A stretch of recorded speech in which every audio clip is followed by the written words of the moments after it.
doctrina. El judaísmo lleva esperando al Masías, entendiendo el judaísmo. Después vamos a contextualizar lo que es el judaísmo. ¿Quiere un poquito de café que me regale? Sí. Pero como parte central, o sea, la figura del Mesías es parte central. Si la figura del Mesías, sin el Mesías, lo que hoy denominamos judaísmo no tendría ningún sentido. Fíjate si es importante. ¿De acuerdo? Tan importante que grandes rabinos a través de la historia han hablado del Mesías. ¿De qué va a ser?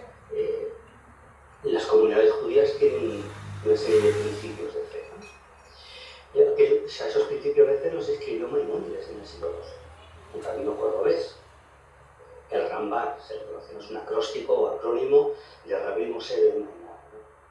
Y en el último punto de esos principios de fe dice: yo creo con perfecta fe, o con una fe perfecta, en la venida del Mesías, y por mucho que tarde, yo le espero, o yo le esperaré. Ahora murió, ¿no? Digo Maimónides, y se quedó esperando, aunque él dio fecha de la venida del Mesías.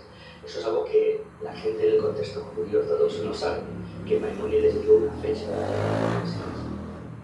Bien, por tanto, la figura del Mesías es fundamental. El judaísmo, si le quitamos esa doctrina, es como un cuento inconcluso, es como una película que no tiene final, ¿no? ¿Por qué? Pues porque el judío lleva sufriendo tanto tiempo que su única esperanza es que venga el Mesías.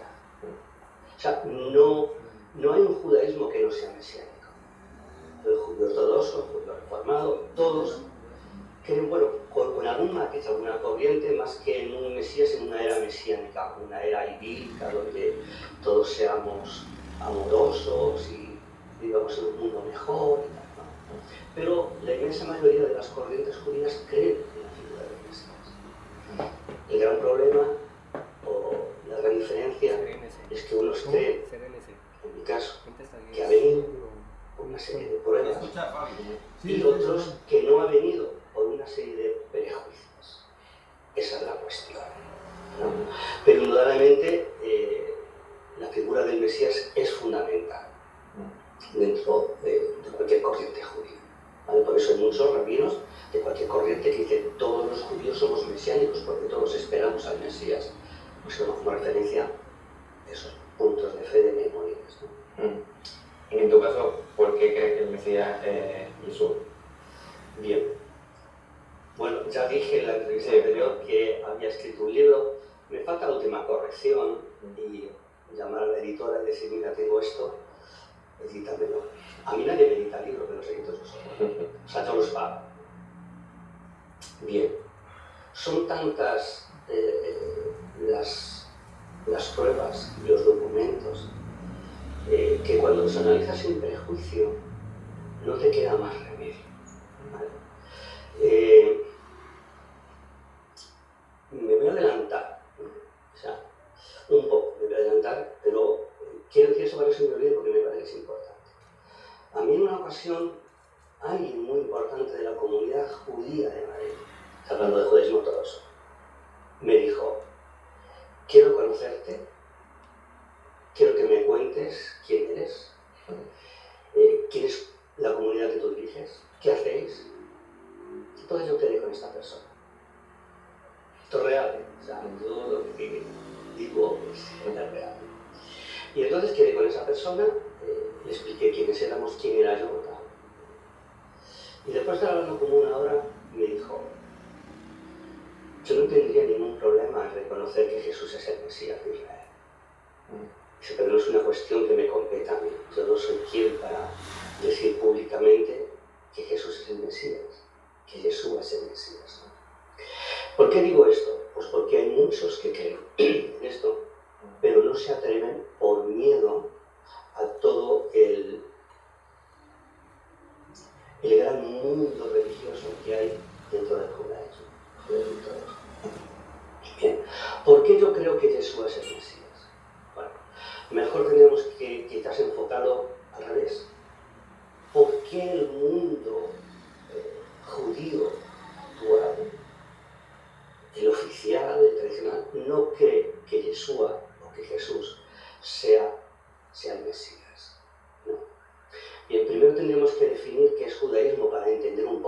musulmanas. Lo que nosotros llamamos judaísmo no existe. Correcto. Es como si yo hablo de madridismo. Madrid, madridismo. Judá, judaísmo. Asturianismo. Galleguismo. Nosotros no encontramos en la Biblia hebrea ni siquiera en la Biblia cristiana, los añadidos de la Iglesia Católica del Tercer Concilio de Cartago, no encontramos judaísmo como una religión, sino como la pertenencia a una provincia romana, la provincia romana de Judea, o Judá, ¿no? Bien, lo que hoy se denomina judaísmo es fariseísmo. Es fariseísmo que ha ido evolucionando con el paso de los siglos y las aportaciones de los determinados contextos históricos, sociológicos, sobre todo en la Edad Media. Porque el gran problema del judaísmo también es la Edad Media, ¿no? Como para muchos, ¿no? ¿Vale? Entonces, lo que nosotros nos encontramos hoy en día y que denominamos judaísmo es fariseísmo. Hace 2000 años el judaísmo no era monocolor, como ahora se pretende, sino que había diferentes corrientes teológicas. Tenemos los saduceos, vetusianos, esenios, fariseos. Dentro del fariseísmo había dos corrientes, la escuela de Gilel y la escuela de Samay. Lo que nos ha llegado ahora mismo, a día de hoy, es fariseísmo en la escuela de Gilel. Pero nos transmiten eso como que esto es judaísmo. Y si no crees esto, tú ya no eres judío. Es una idea. ¿Vale?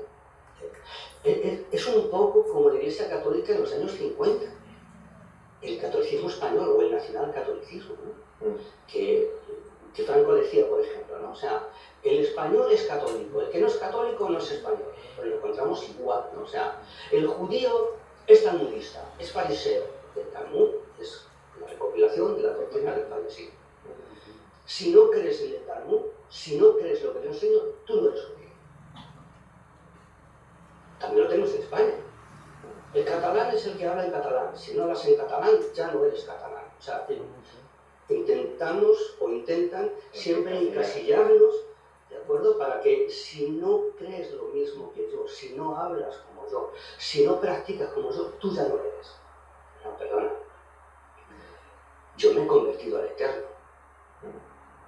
No me he convertido en una corriente inventada por hombres hace 2300 años.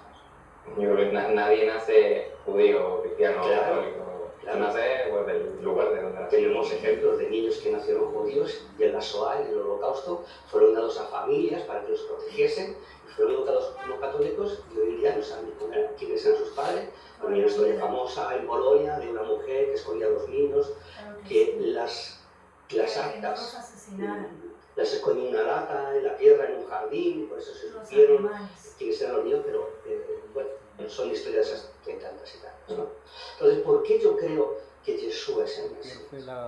Bueno, mejor dicho, como decía, ¿por qué la gente farisea no cree que Yeshua sea el Mesías? Mira, hoy se enseñan 4 puntos. Supongo que lo habrás visto por internet, porque hay artículos, ¿no? Del diario Aurora que sale en latino y tal, ¿no? ¿Por qué los judíos no creemos en Jesús? Porque no ha cumplido 4 cosas fundamentales importantes, ¿no? No ha reconstruido el templo, dicen, ¿no? No ha reunido a todos los judíos en Israel, no ha traído la paz mundial y no ha enseñado la palabra del Eterno, del Dios, a la humanidad. Claro, la gente se cree que eso lo pone en la Escritura. No lo pone en la Escritura. Eso lo escribió Maimónides en el tratado Mishneh Torah y en la sección Reyes y Guerras, ¿no? Entonces, él escribió eso.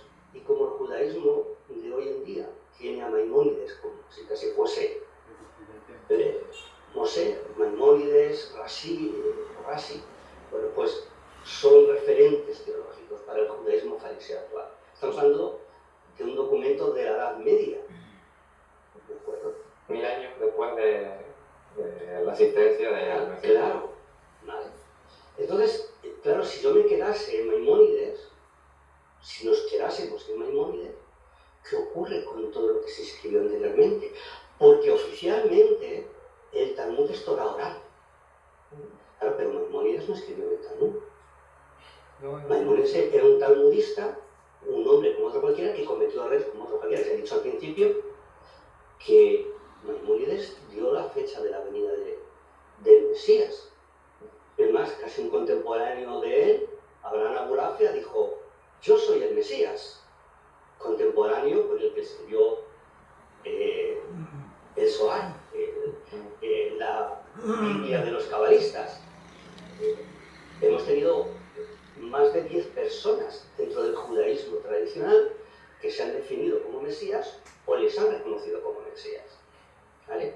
Y estos personajes, ninguno ha cumplido ninguno de esos 4 puntos. Mira, este es Menachem Mendel. Bien, aquí pone Moshiach, porque es Askenazí, han puesto Moshiach en vez de Mashiach, cuando los Askenazí pronuncian la A como siempre, ¿no? Y la S la comen, la se va, ¿no? Entonces, aquí pone Mashiach. Bien, dice, ¿esto qué es? Bueno, esto es una de los millones de tarjetas que circulan por Jerusalén. Esto lo hay también en tamaño póster, llenando las calles de Jerusalén. Y banderas amarillas con una corona, que es el símbolo de Jabal Lubavitch. Hay casi 100.000 personas dentro del judaísmo hasídico que dicen que este hombre es el Mesías. Entonces, que me digan que el judaísmo espera al Mesías, ¿quién? Porque el último Mesías, oficialmente, es este. Digo oficialmente porque hay casi 100.000 personas. Hace unos años surgió otro personaje, ¿no? Que decían que si era el Mesías porque decían que se sabía el Talmud de memoria. O sea, bueno. Bien. ¿Qué rabinos, qué Mesías del siglo XVII, del siglo XIII, del siglo XII, del siglo XX han cumplido uno solo de estos puntos? Es que este hombre nunca quiso entrar. Nunca estuvo en Jerusalén. Pero para casi 100.000 este hombre es el Mesías. ¿Por qué? Yo hice esta pregunta y me dijeron, porque es uno de los nuestros. ¡Wow! ¡Qué argumento teológico tan profundo! Como es de los míos, no tiene que cumplir ninguno de esos puntos. ¿Por qué? Porque parece ser que esos 4 puntos fueron escritos para que se pudiese desechar el resto. Y esos puntos, con la escritura en la mano, caen por su propio peso. ¿Por qué? Bien. El primer punto, reconstruir el templo. El Mesías tiene que reconstruir el templo. Lo que no dicen es que los rabinos de hace 2000 años esperaban que el Mesías viniese al templo. El Mesías tenía que entrar en el templo. Por eso dicen que lo tienen que reconstruir. ¿Por qué? Porque tiene que entrar. Cuando en el siglo I los rabinos vieron que el templo había sido destruido, lo que se les ocurrió decir es que el templo ha sido destruido y la profecía ha fallado. ¿Cómo va a fallar la profecía? ¿Cómo va a fallar la palabra del Eterno? En todo caso, vosotros no aceptasteis al Mesías, que es diferente. ¿Vale? Entonces, bueno, tiene que reconstruir el templo. Claro, para nosotros enfocarnos en este primer punto, tendríamos que ver por qué está el templo destruido. ¿De acuerdo? Porque el templo no está destruido porque el Mesías no haya venido. Si nosotros analizamos con una Torá, con un Tanaj en la mano, vemos que quien tiene la autoridad exclusiva sobre el tabernáculo, aquella tienda desmontable, o el templo después que construye Salomón, no es ningún humano. El que dice cómo tienen que ser las bases, las columnas, las telas, las argollas, todo, absolutamente todo, es el Eterno. Lo dice Moshe, tenéis que hacerlo así. Y ellos lo hacen. ¿Quién va a transportar esta parte? ¿Quién la otra? ¿Qué tribu va a ser la que se va a encargar exclusivamente de esto y no podéis cambiar los papeles? No, o sea, es imposible. O sea, si ves eso, si ves que David dice, ¿cómo es posible que yo viva en un palacio? Y el arca de la alianza esté en una tienda. Una Ya, pues, camiseta. ¿dónde vas? Esto no depende de ti, tú no. Porque tú eres un hombre de guerra. Tiene que ser un hijo tuyo, que es un hombre de paz. Salomón significa Para ustedes es un detalle. pues Gracias, porque me moré. y vemos en Segunda de Crónicas cómo él hace una dedicación del templo, hace una oración. Y en el capítulo 7, Póngale atención, que está bueno. Está bueno, está hablando del Zohar, del Talmud, de... Sí, lo que pasa es que no puedo escuchar bien porque tengo mucha distracción. Sí, bueno, Vengo estresado desde por allá de la casa. Pero quiero que escuche. Escuche, póngale atención. Y me lo pueden mandar por el celular a mi mamá. y responde Yo a lo los escucho otra vez. Pero si tú o el pueblo vais detrás Se está de grabando, dioses córrelo paganos, para allá que se está grabando. idolatría, Mañana yo le paso yo destruiré esta casa. siervos de Yeshua. Mi que no gloria y conocen. mi favor se traduce como presencia, la asesinato, desaparecerá. Y el templo será destruido. Yo sí, esa parte la conozco. Llegamos a Jeremías 7. El profeta Jeremías declara el templo va a ser destruido. ¿Por qué? Porque estáis sacrificando niños a Moloch. Eso es el 7. Fíjate, cuando te estaba esperando, pues resulta que me he puesto a leer un poco y por casualidad he encontrado Jeremías 13 y dice así, me dice Adonai, ve y cómprate un cinto de lino y ciñelo a tus lomos, pero que no lo toque el agua. Compré pues el cinto conforme a la palabra de Adonai y lo ceñí a los lomos. Y no es mi palabra de Adonai, pues una vez que se le toma el tiempo que has comprado, que está en tus lomos, y levántate, ve a Éufrates, y escóndelo allá en una hendidura de la peña. Fui pues y lo escondí junto al Éufrates, como Adonai me había mandado, y al cabo de muchos días me dijo, levántate, ve al Éufrates y toma el cinto que te mandé esconder allá. Y pues abrió y fue y ponía el cinturón en el lugar donde había escondido, y en que el cinturón se había podrido y no servía para nada. Entonces tuve revelación de Adonai que decía, así dice Adonai, así reduciré a podredumbre la soberbia de Judá y la gran soberbia de Jerusalén. Este pueblo humano que respectivamente rehúsa oír mis palabras, que anda en la dureza de su corazón, teniendo tras otros dioses para servirlos y postrarse ante ellos. Vendrá a ser como este cinto que ya no sirve para nada, porque como el cinto se junta a los lomos de un hombre, así juntarse conmigo a toda la casa de Israel y a toda la casa de Judá, dice Adonai, para que fueran mi pueblo, mi renombre, mi alabanza y mi gloria. Pero ellos no quisieron escuchar. Ese es un texto. O sea, hay infinidad de textos. Sacrificaban bebés vivos. Al sur de Jerusalén, lo que ahora es una zona donde hacen conciertos, con gradas y tal, es el valle de los hijos de Ginón, ¿no? O el valle de la Matanza. Allí se sacrificaban bebés, los metían vivos en una escultura con forma de toro por la boca y le prendían fuego debajo, mientras tocaban tambor. Obviamente Judá es llevado cautivo a Babilonia por la idolatría. Ese fue en el contexto de la deportación de Babilonia. Nos encontramos después otra deportación, en la época romana. También el templo lo había destruido. ¿Por qué?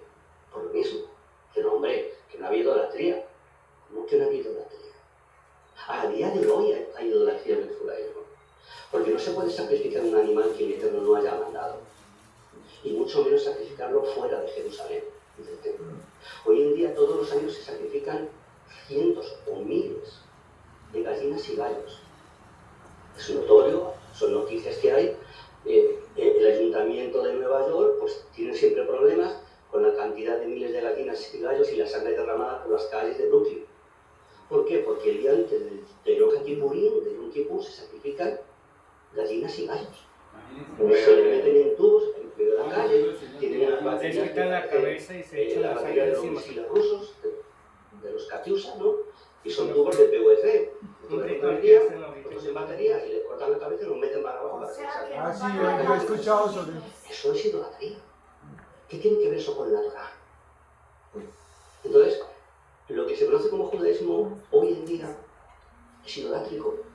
Por supuesto. Por supuesto. Entonces, ¿por qué el templo está destruido. ¿Porque el Mesías no ha venido? No, porque se sigue en la idolatría del fariseísmo. Ese es el primer punto. Pero si hablásemos de la paz mundial, no es el Mesías porque no hay paz mundial. No hay paz mundial porque, bueno, uno de los propósitos de la existencia de Israel es transmitir la voluntad del Eterno. Todos hemos oído alguna vez que Israel es el pueblo elegido. Yo digo, sí, es cierto. Israel es el pueblo elegido, pero esa no es la cuestión. La cuestión es para qué ha sido elegido. ¿Vale? Porque si tú me dices que nosotros somos el pueblo elegido, sí, ¿para qué? Mira, alguien no puede ser luz si lo que transmite es tinieblas. La única luz que tenemos es la Torá, que es la palabra del Eterno, que es la forma en que tenemos que vivir. Torá es enseñanza, es instrucción, no es un libro de religión, no son conceptos religiosos, sino es una forma de vida. Si tu forma de vida no está basada en la palabra del Eterno, en esa forma de vida perfecta, tú vas a vivir en un mundo caótico. Y la prueba, o sea, con meterte en noticias de Google, lo vas a ver